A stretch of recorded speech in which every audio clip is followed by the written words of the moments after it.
બિહારમાં આજે નીતિશ સરકારનો શપથ ગ્રહણ સમારોહ યોજાશે। નીતિશ કુમાર આજે 10મી વખત મુખ્યમંત્રી બનવાનો રેકોર્ડ બનાવશે। નવી સરકારનો પટનાના ગાંધી મેદાનમાં શપથ ગ્રહણ સમારોહ યોજાશે। આ શપથ ગ્રહણ સમારોહ સવારે 11:30 વાગે યોજાશે। નીતિશ કુમાર સાથે સમ્રાટ ચૌધરી અને વિજય સિન્હા નાયબ મુખ્યમંત્રીના શપથ લેશે। શપથ ગ્રહણને લઈ તમામ તૈયારીઓ પૂર્ણ કરી લેવામાં આવી છે। શપથ ગ્રહણ પહેલા મોડી રાત્રે ગૃહમંત્રી અમિત શાહે પટનામાં બેઠક યોજી હતી। આ બેઠકમાં જેડીયુ અને ભાજપના નેતાઓ હાજર રહ્યા હતા। બેઠકમાં ભાજપના અધ્યક્ષ જેપી નડ્ડા પણ હાજર રહેશે। તો પટનામાં યોજાનારા શપથ ગ્રહણ સમારોહમાં પ્રધાનમંત્રી મોદી ઉપસ્થિત રહેશે।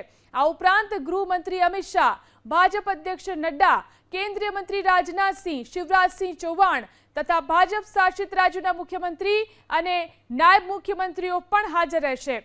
આ તરફ શપથ ગ્રહણ પહેલા જેડીયુના સત્તાવાર એક્સ એકાઉન્ટ પર પોસ્ટ કરવામાં આવી છે, જેમાં મેં નીતિશ કુમાર ઈશ્વરની શપથ લઉં છું કે તે વાક્યો કરોડો બિહારીવાસીઓના અતૂટ વિશ્વાસનું પ્રતીક હોવાનો દાવો કરાયો છે।